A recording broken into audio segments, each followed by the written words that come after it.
to be hosting this session and entering into this conversation with Dr. Scott Rocco. I'd like to give you a little background on Dr. Rocco's career path. These are highlights of his career. Dr. Rocco has started as Superintendent of Schools for Hamilton Township in May of 2017. However, he received his Bachelor of Arts from Trenton State College and a Master of Education from the College of New Jersey. He then went on to receive his Doctorate of Education from Seton Hall University. So this is a New Jersey guy. I am too, New Jersey girl. Dr. Rocco started his career in Hillsborough Township Public Schools as a middle school and high school teacher. In middle school, he taught social studies and reading, and in high school, he taught social studies. During this time, he was also an advisor to several clubs and a coach. Dr. Rocco started his administrative career as a middle school principal, then became an elementary school principal, and finally, assistant superintendent for personnel. That's really great because friends and I, Scott, have a theme that we say, you gotta know something to be able to, to do these jobs. It's not just passion, it's passion and purpose together, right? Absolutely. In 2013, Scott Rocco became the superintendent of schools in Spotswood Public Schools. While there, he worked to update the curricula, implemented educational technology in the classroom, transitioned the district to Google Apps for education, integrated a social media platform to provide information to the community, and passed a facilities referendum. In addition to his position as superintendent of schools in Hamilton at this time, he is also president of AASA. So this is a man with energy and vision and commitment. Thank you so much for joining us, Scott, and for engaging in this conversation with me about reopening schools. Well, thank you for having me, and thank you for the wonderful introduction. I really appreciate it. And I agree with you. You know, you have to have passion and you have to have experience. And that experience right now is really proving itself needed. As all of us have been talking about and dealing with since early February, COVID-19 and the impact that that has on schools and children and our communities, we're taking an opportunity to figure out what the future is going to be for our schools, the short-term future and the long-term future. Short-term, as you know, and we're going to talk about today, it's about the opening of schools in September and what that's going to look like. And educators, health professionals, and people all across this country are beginning to develop plans to figure out what we can do in September.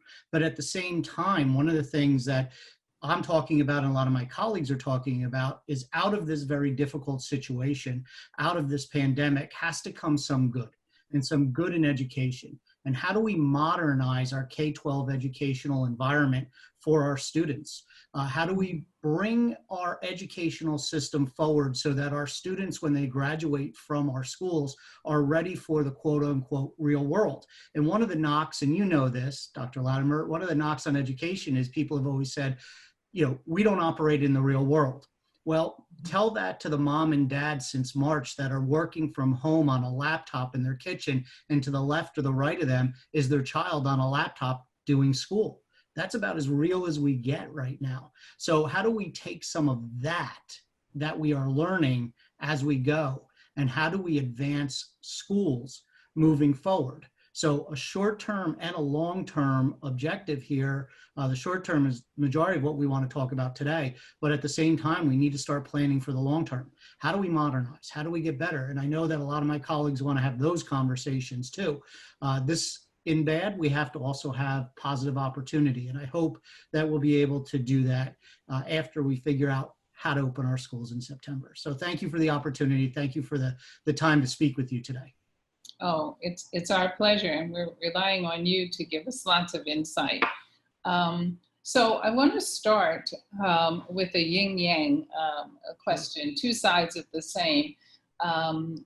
When thinking about reopening schools, what's your greatest concern for resuming classroom instruction? And the other side of that, thinking about possibly not resuming the opening of schools. What's your greatest concern? Yeah, and that is a yin and yang question here. So my greatest concern with opening up is health and safety and welfare of our students, our staff, our faculty, our administration, and those that come into our schools. So I say those who work and learn in our schools, we have to provide a safe environment for them. What keeps me and my colleagues up at night is trying to develop these plans that we can assure a level of health and safety when children and adults return to our schools. So that is our primary issue right now. As we're planning and we're developing different concepts, which probably our conversation will move towards, it's really about health and welfare. How do we create that environment? If we return, if we don't return, one of my major concerns, and this was prior to COVID, is the social emotional learning and mental health of our students. And so how are we going to work in programming, work in resources and opportunities to help our children battle this issue of isolationism? And think about what the purpose of education is, specifically K-12 education. We're a quote unquote people business. We're about interaction. We're about making connections and allowing our staff and our students to develop trust with each other. How do you do that on a screen? You can't. And it's not only an issue with our students, but I'm concerned about mental health for our staff, Yes. our administration, for our parents, for our community members.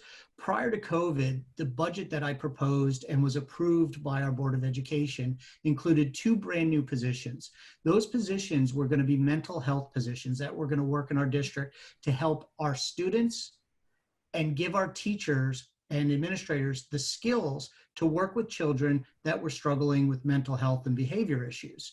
My hope would be that we could still keep those positions in the budget. I'm not sure yet because we haven't heard what the next round of cuts will be, but it is a serious issue prior to COVID, and it will be a long-lasting issue after COVID. And it's going to be a serious issue. Colleagues across the country have said, before we can do the academics, we have to work on the mental health aspects for education. So those are my 2 concerns, opening and not opening. Mm-hmm. Among many. There's many others besides that, but Yes. those are the 2 primary. Yes. Well, I appreciate that you're keeping the balance of what the adults need as well as what the youngsters need, because I think this is the concept of the village, right? Yes. That it's required to keep everything moving forward. Yeah, and on that issue, we talk about taking care of our kids, and that's our primary goal, whether we're a teacher, a guidance counselor, an administrator, the superintendent of schools. Our responsibility is the children in our care. We have to take care of them.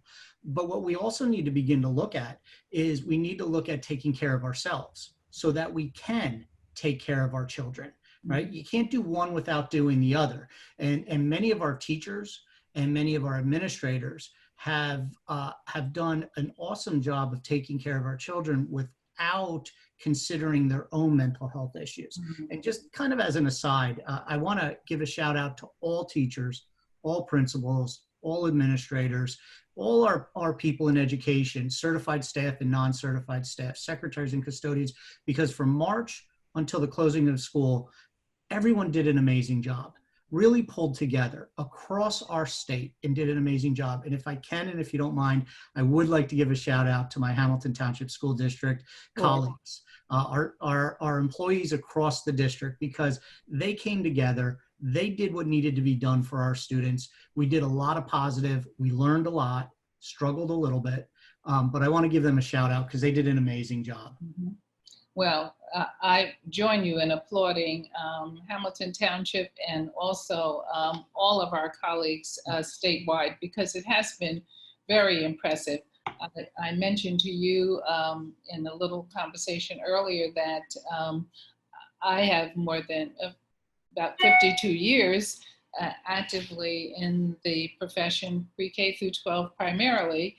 I never experienced anything like those of you who are frontline people this year have experienced. And Right. but I do have nieces and nephews, 5 of whom are in the profession, and they're all first year to third year teachers. So this is very new, and I've told them keep a journal on Yes. what this year was like, because as you go forth in your career, you're going to look at what you grappled with this year, how you coalesced with colleagues, and the resiliency that was needed Right. to continue to go forward.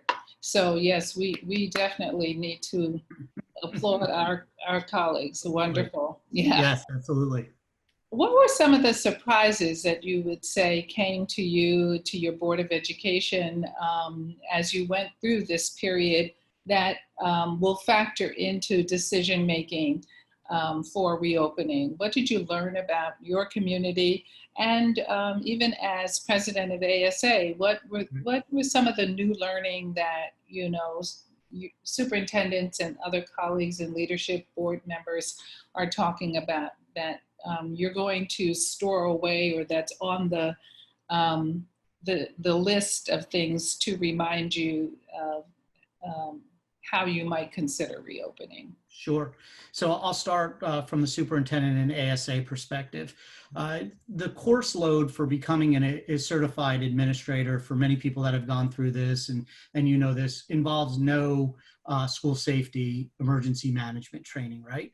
So a lot of what we've done over the years, and you've experienced this too, is we've learned on the fly, right? We've figured out, how do you do this, and how do you make this possible? As you've said in your entire career and my entire career, never experienced anything to this scope and what we're dealing with. So the first thing is I learned from my colleagues that they're very adaptive, right? The second thing I learned that they are huge advocates, not only for their own district, but for education as a whole and for colleagues. The other thing I've learned among colleagues is that we have supported each other. As a president of ASA, my first meeting with the executive council, one of the things I wanted to impress upon everybody was, let's take care of each other, right? Because it's tough, right? There's a lot of things that happen. And as a superintendent, there's only one of you in a district. So you need colleagues to rely on. And my last message to my superintendent colleagues at ASA on my last meeting was, let's continue to take care of each other. Let's make sure that we reach out and we make phone calls and we say, how are you? Do you need anything? What can I do for you? So there's that level of support among superintendents working together. From the school end of this, what we've learned, a few things. One is that we are resilient as educators, right? So you throw an issue at us, we'll adjust. You throw a pandemic at us, we're going to figure it out. My colleagues and I got together in early February on a Sunday in my conference room, and we sketched it out. And what's strange is we sketched out the closing of our schools. And what's strange is that conference room is exactly the way it was, the way we left it at that time, right? I have not taken anything down from it because I'm still going through it. It was hard to close schools. It's going to be harder to open schools, right? So we need to figure that out. What I also learned is that the needs of our students are varied. We have students that are in need of food. We have students that are in need of communication and contact and counseling. We have students that are in need of technology, right? And so those are the things that we've been learning on how to accommodate for that, how to adjust for that, how to adjust our schedules. What we've learned also is that some kids thrive in this environment of remote learning and some kids do not. So what do we do moving forward? But the issue of technology I want to bring up for a second. I'm a firm believer that it has to be Wi-Fi and device for all kids, right? And I impress upon our elected officials to make that happen. I've had conversations with a number of them and they've been very receptive to this conversation. But whether we're in remote learning, again, or when we modernize education, it's very clear two things are going to be essential: Wi-Fi and a device. The school should provide the device, and Wi-Fi should be free to every kid, every kid K through 12 across the country, right? And there's no reason why that shouldn't happen. Wi-Fi and a device should be the equivalent of when I went to school of a 3-ring binder and notebooks, right? Yeah, right. So modern notebook should be a device and Wi-Fi, and it doesn't have to be about, well, this is only during a pandemic. We know that kids learn online. We know that kids are going to be doing work online. We know when kids leave us and go into college, career, the military, whatever it is, they're going to have to work through a device. So why not bring real world in and start getting them used to doing that? So, those are the things we've learned, among many other things. I think we also learned that we have to realize that this situation is day by day, hour by hour, and minute by minute, right? Things change in a second, right? And so you have to make decisions by what's happening on the ground in your district at that moment. So lots of little things. And I think it'd be great if graduate schools put in some kind of school safety class, school emergency class, leading in crisis, to just help us as we move forward with things like this. Well, I'll pass that on to Wanda Blanchette at the Graduate School of Ed Rutgers and give her the opportunity to set the pace and the direction. She would love that. Yes. Thank you so much for bringing up the issue of equity and the balance of noticing what all learners need. Hamilton is a wonderful example of that because you have such diversity and such a big school district with 2 very large high schools. And I'm sure that this, with your leadership and with you mentioning this, then all other leaders in the district and the classroom teachers and just floats down to be mindful of the needs of all learners. Let me ask you about national surveys and the report that declines in teacher and student morale. Are there ways you were successfully able to support student and staff social and emotional health during this time period? You mentioned that this is something, social emotional learning that you're looking at. What might you share about how that played into your preparations and how it will play into the reopening? Sure. And I do hope that you do get those 2 positions because I think our nation is becoming wiser about the influence and the need for mental health professionals. Absolutely. So, as we talk about these things and as we move forward, can I just back up 1 second on the equity issue? Because I want to talk about that for a second. We had 83% of our students who were connected through a device and Wi-Fi when we left school in March. When we got going, we're now at 99%. And that was through a loaner program, and we loaned out 2,300 of our student devices to our students. And that's because this is essential for our students to be connected, because this goes to your next question about morale, right? So if I have a group of students that aren't connected to school, aren't connected to their teachers, then there's going to be issue of morale. There's going to be a social emotional issue. There's going to be a mental health issue. So we were at about 99%. Now, some families chose to take packet material versus being connected, and that's a choice. And also sometimes it has to do with students and their age and their ability, right? So that's the primary thing, is how are we connecting with our kids? And we were connecting through a device and Wi-Fi. That's tied to morale. We saw an ebb and flow in the morale. And what I would say is it was almost like it was in 2-week cycles.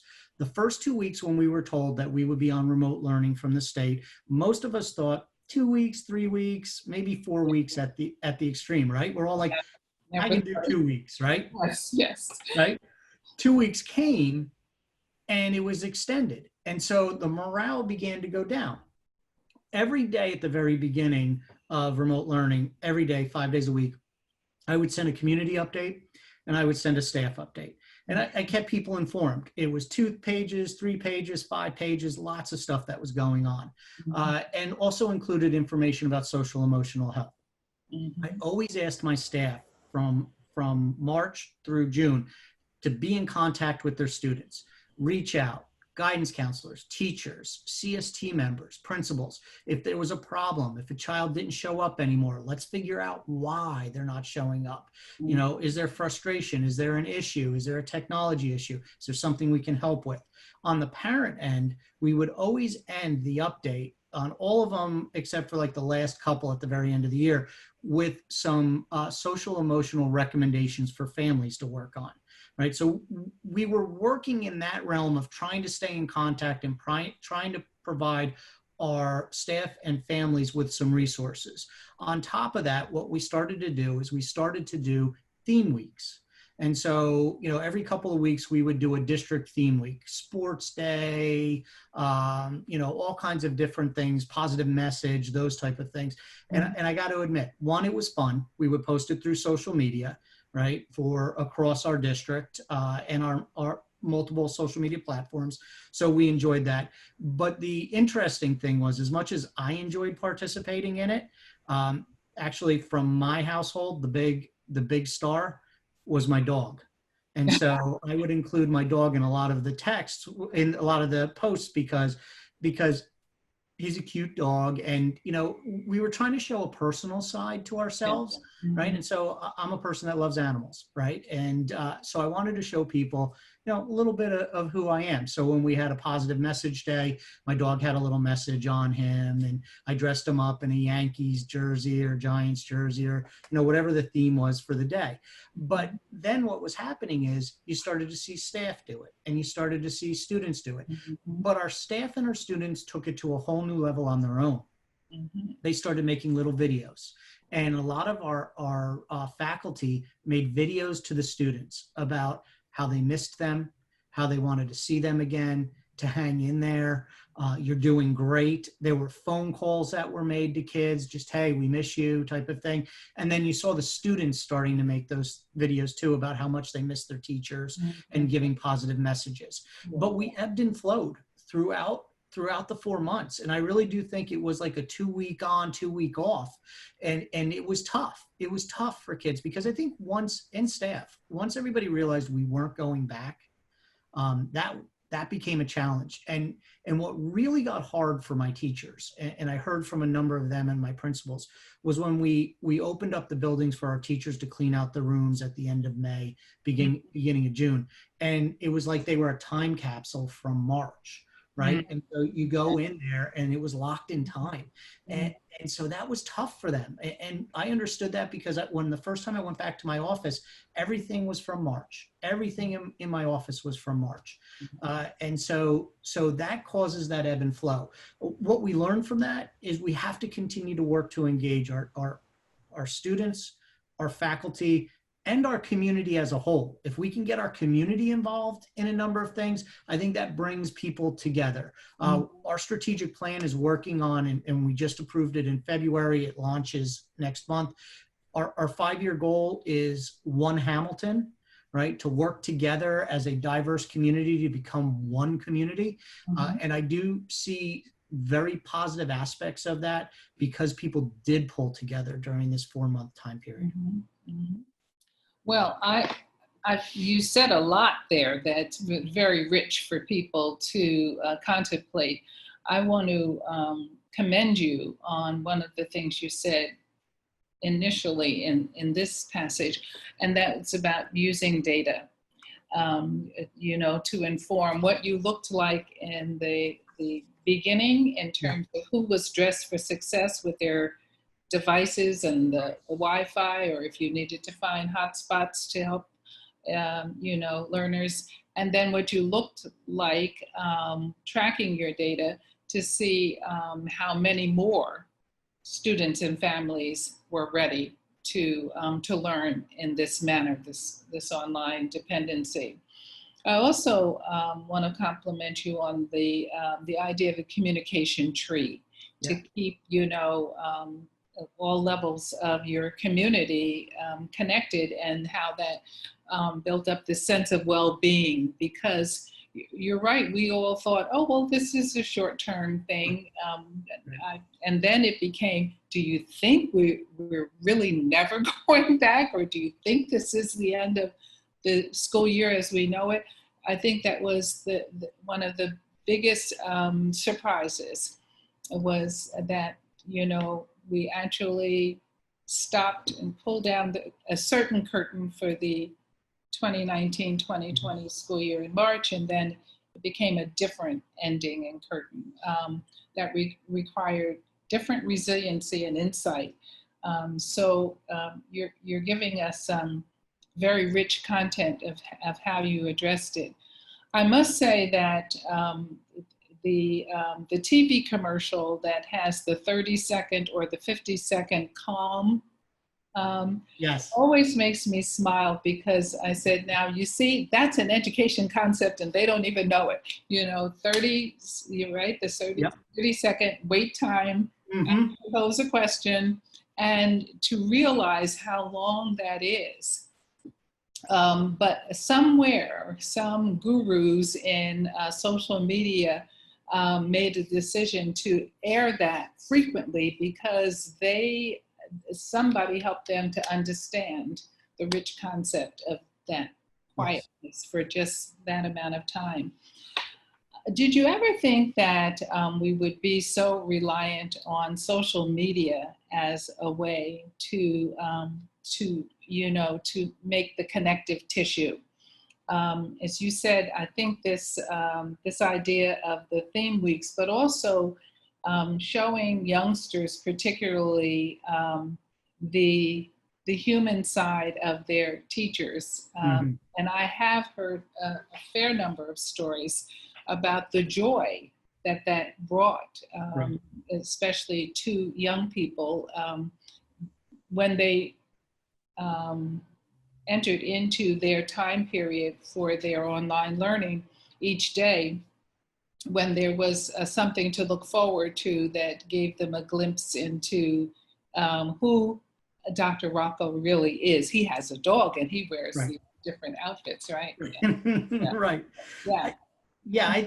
It is, I've been involved with social media as an educator since 2011. And, it has transformed over time, and there's positives and negatives to it.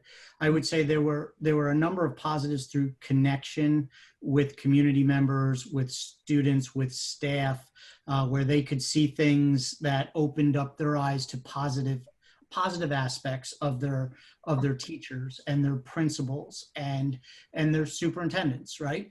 And the sharing of information and the learning from each other. The ability for me on the East Coast to learn from a superintendent on the West Coast by following her tweets and what she's doing to implement a protocol to open her buildings.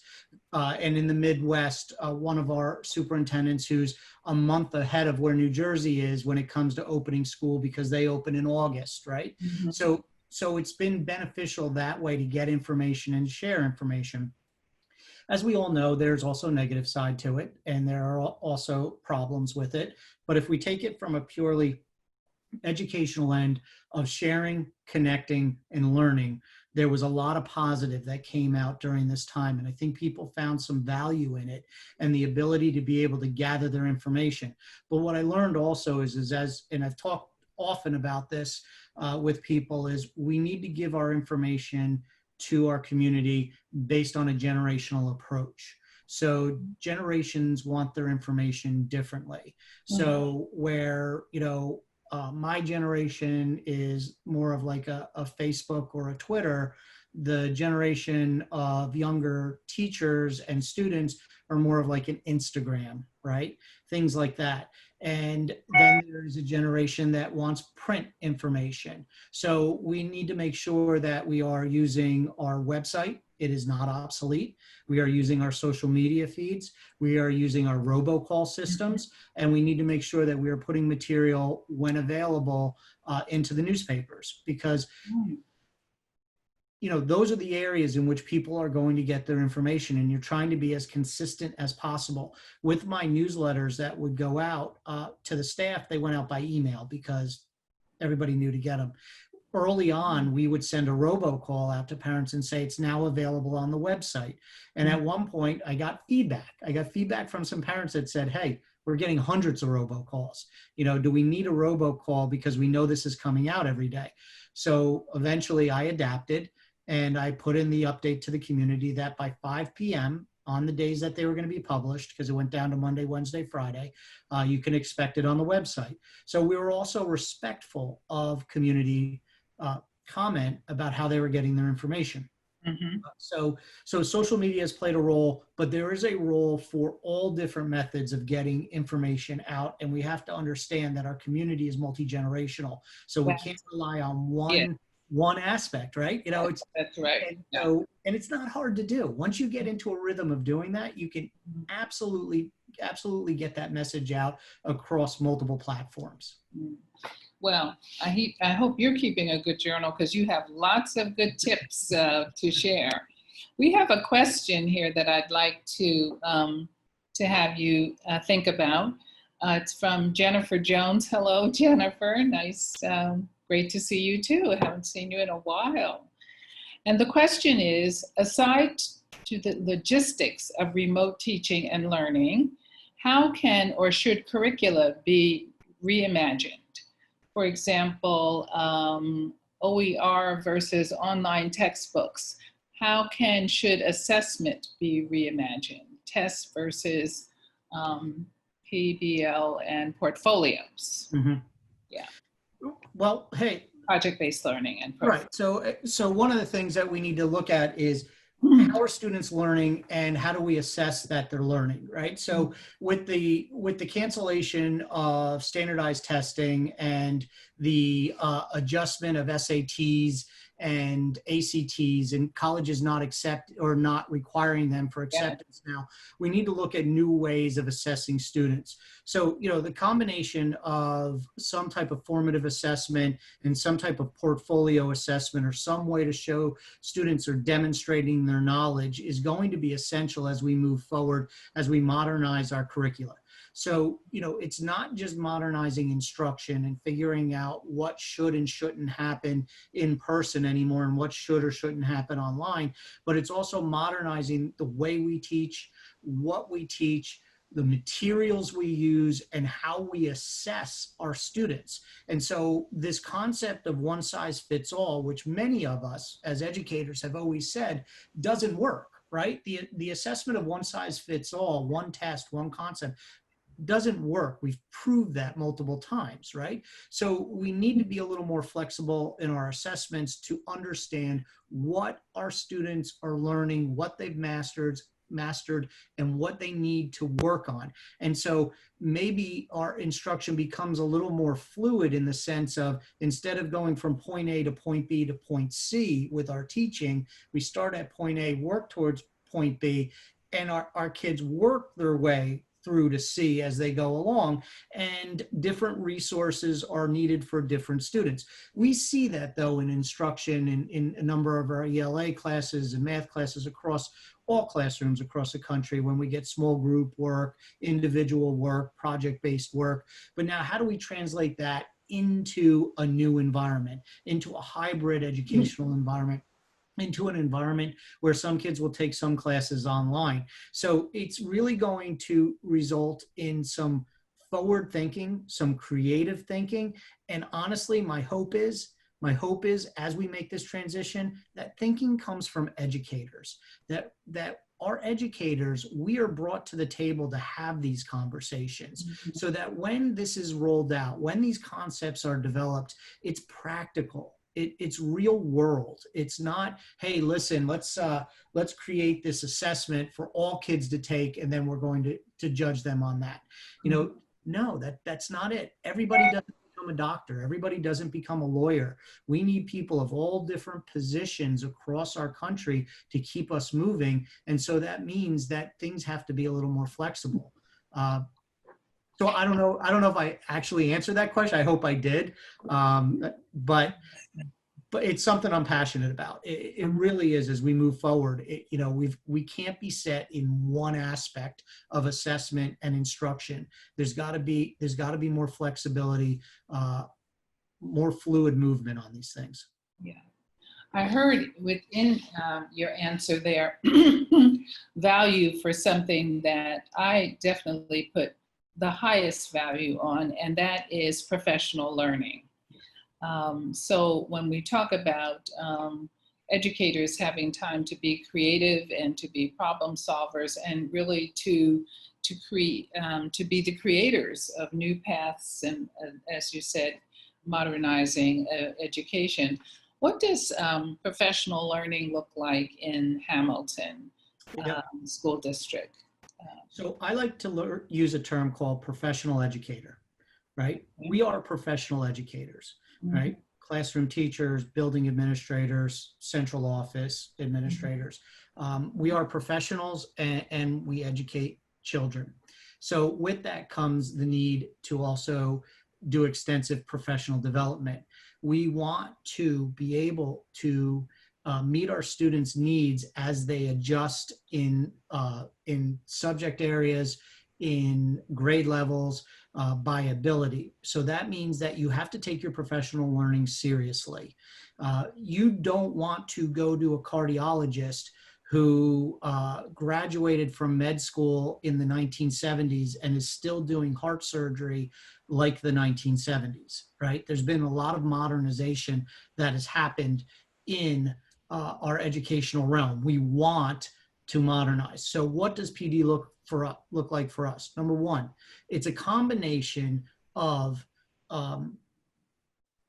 resources from outside of the district, including vendors, inside of the district, teachers and administrators, because some of our best experts are in-house, right?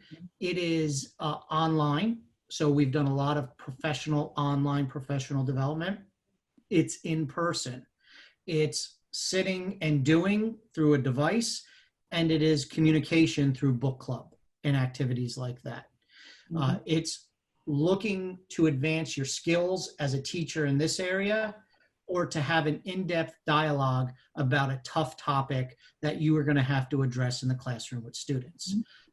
So it's a lot of different things, and it can't look one-dimensional. It has to look multi-dimensional. And one of the things that I'm proudest about in our most recent bargaining agreement with our teachers union, one of the big items for me was getting a 4-year new teacher induction program on the books, where our teachers in their first year, once a month for 10 times in their first year, 9 times in their second, 8 times in their third, and 7 times in their fourth year as non-tenured staff, would go to the induction program, where we would work with them to better them as educators. Now, the nice thing is, it's not only while you're non-tenured, but any staff member can participate in it. So if they see a topic that they like, they can come into it.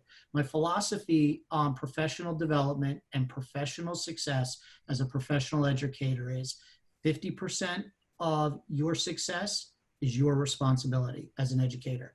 50% of your success is my responsibility as the leader of the school district, right? So we have to have a shared responsibility in that.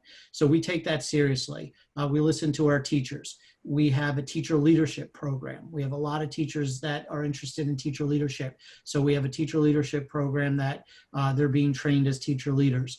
We have teachers that will present to our staff and are engaged in committees and different types of planning that we have in the district. So that learning is beyond just sit and listen. It's being active. Well, I ask you that because I'm going to, everything that we're talking about requires the active engagement and the commitment of the staff. So a good idea without implementers is just a good idea. Right. bring us back to some of the concrete questions about reopening that people have asked about. But I want to keep in the mix the human responsibility. So are you considering any types of alternative spaces for classrooms once school buildings reopen, such as outside spaces or converting multi-purpose rooms? Yeah. Yeah, so every space will be a learning space is my concept.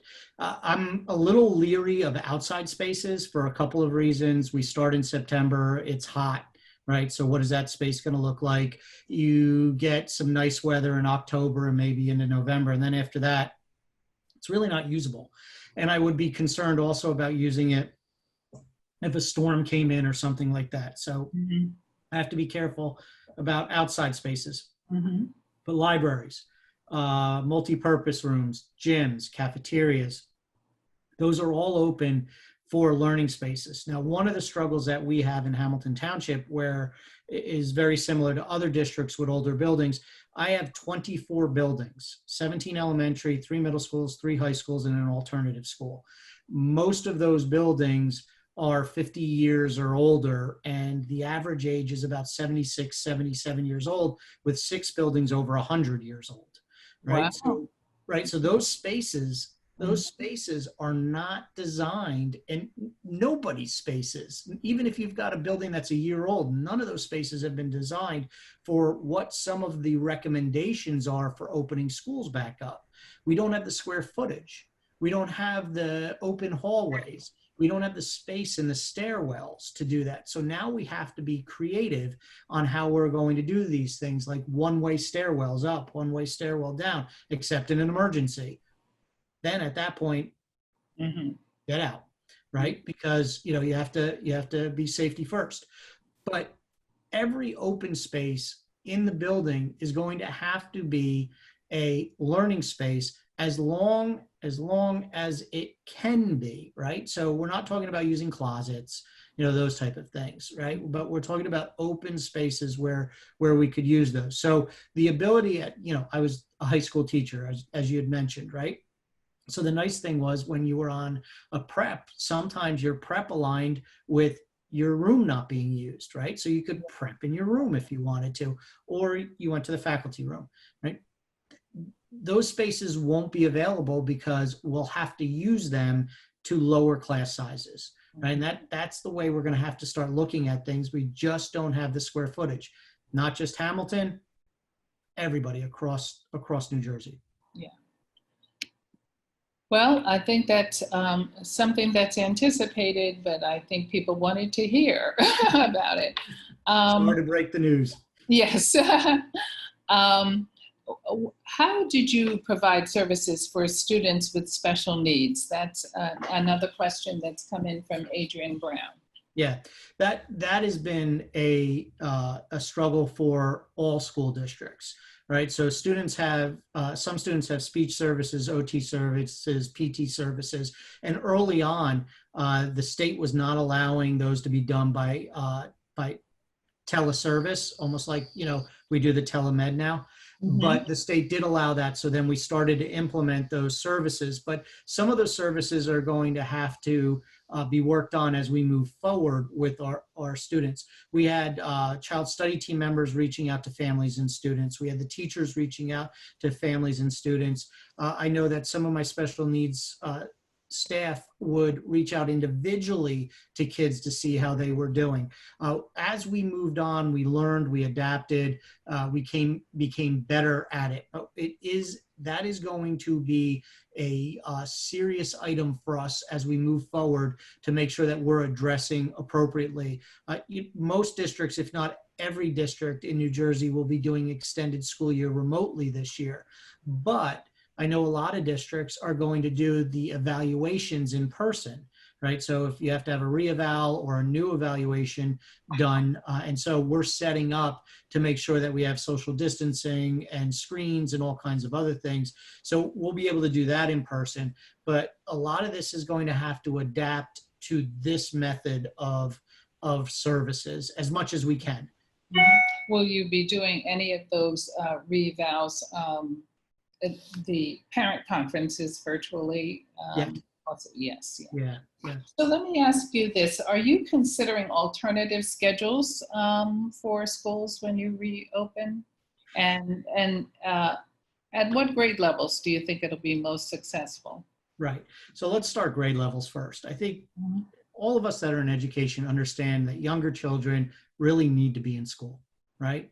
We need to get our preschoolers, our kindergartners, our first graders, all the way up through fourth and fifth grade into school, right? That's where we're establishing norms of communication and interaction. The challenge is going to be forever. We've worked on teaching kids how to share and how to talk to each other and how to collaborate with each other. But in the current environment, you can't share, you can't collaborate, you can't be near each other, right? So how to, at some point we'll have to unwind that with kids and start working on bringing that back together. But elementary school kids, absolutely, for many, many reasons, they need to be in school in some way, shape, or how, right? As students get a little older, a little more independent, a little more trustworthy, they can do a little more independent work. Do they still need to be in school? Yes. Do they need to be in school 5 days a week? I really would rely on some developmental psychologists to give us a better opinion on that. But I think there could be some flexibility. With that said, again, going back to one of your first questions was like, what's my primary concern? It's health and well-being, right? So how do we get them back and be healthy and be safe?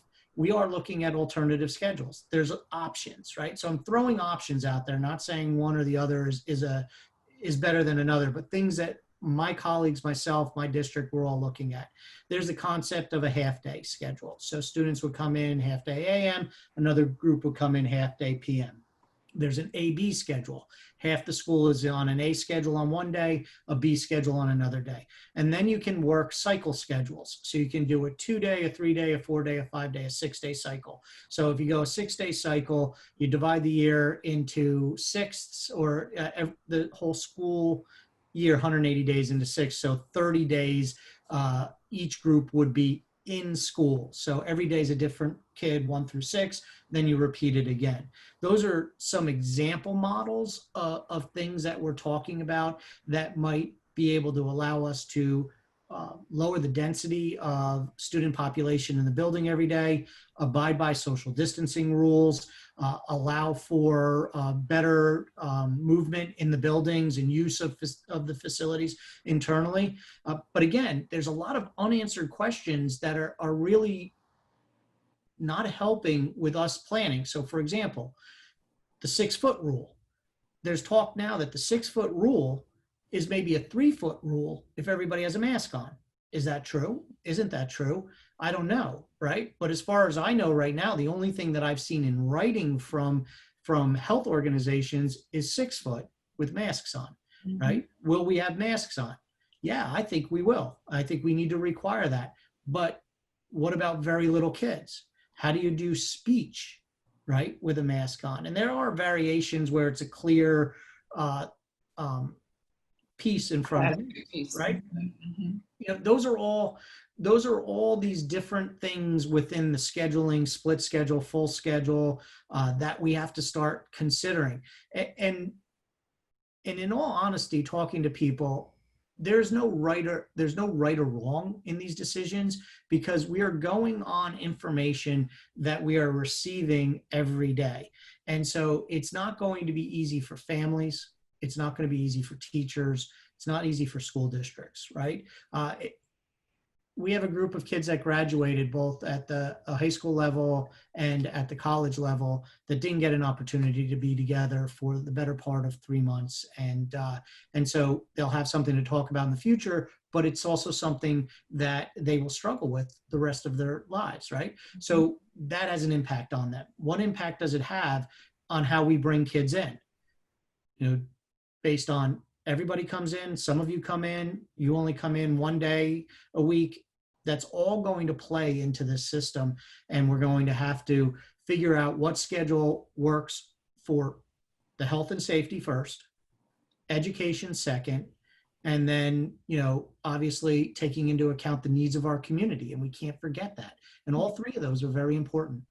Absolutely. And again, you're asked to almost pivot this on a dime, right? Yeah. Short time periods and the big unknowns of capacity of the adults to Right. actually implement.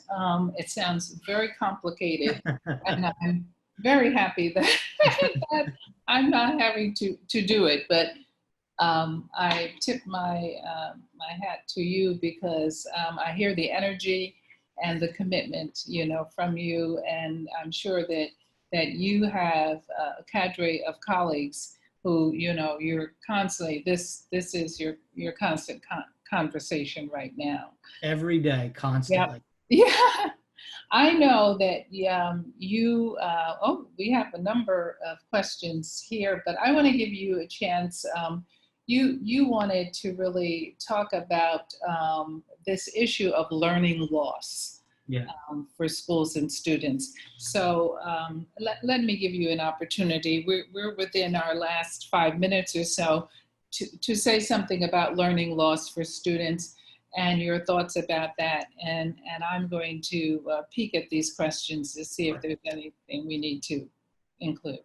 Sure. So, 4 months out, right?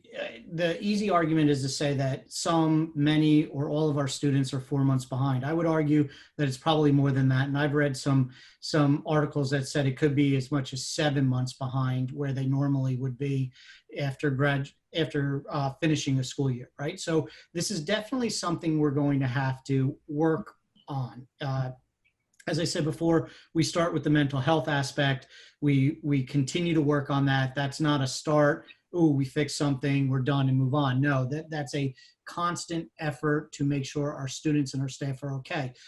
But at the same time, we need to start looking at where our students are academically and how can we bring them up to speed. One of the things that we are talking about, and we've talked about a number of times, is that also has to transform, right? That can't be in the same idea and concept that we've done forever, summer school ideas and advancement camps and things like that. I think we also need to look at where our students are struggling the most, in what areas, where are they in our towns, and then let's go to them.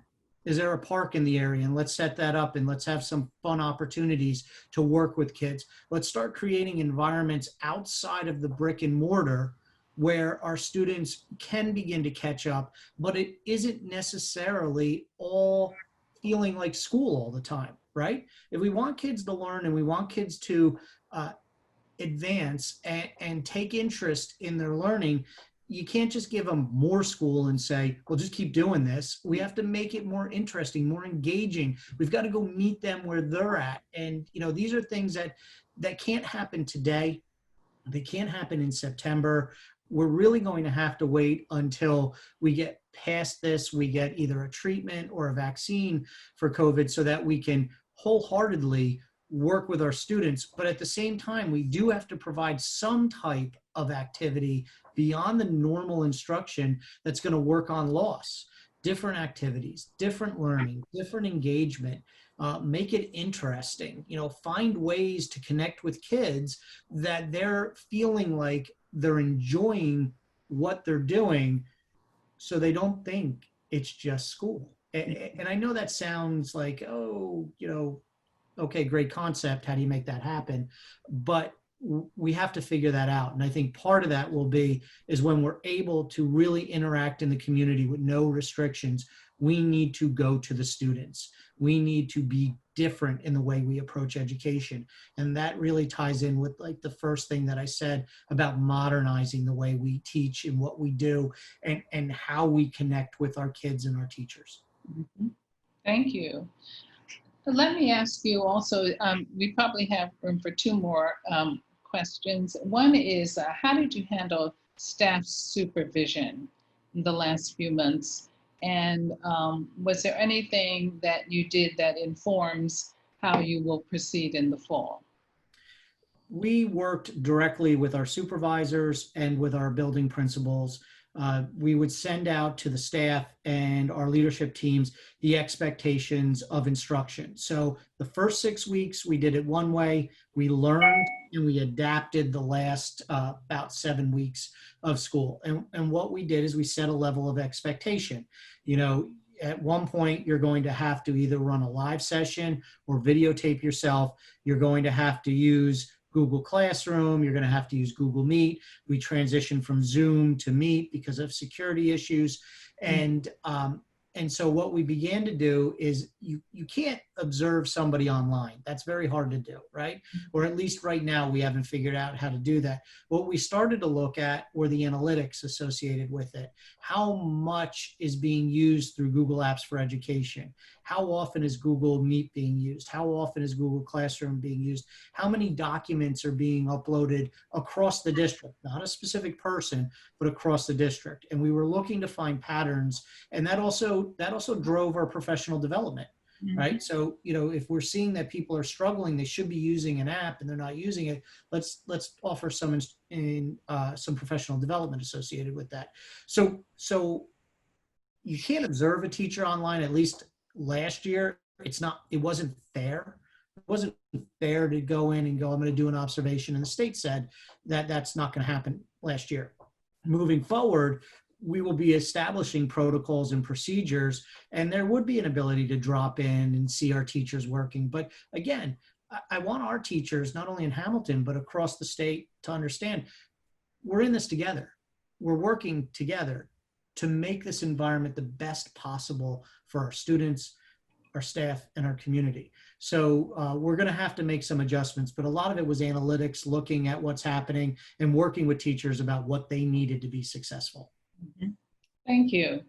So for the last question, I'm going to move us to one of the areas when it's not education, people know that another passion for me is the arts. Yes. And I know that there's a lot of good art making that happens in Hamilton because I've seen your students perform and they're very active in art making in all of the arenas, whether it's visual arts, the performing arts, spoken word.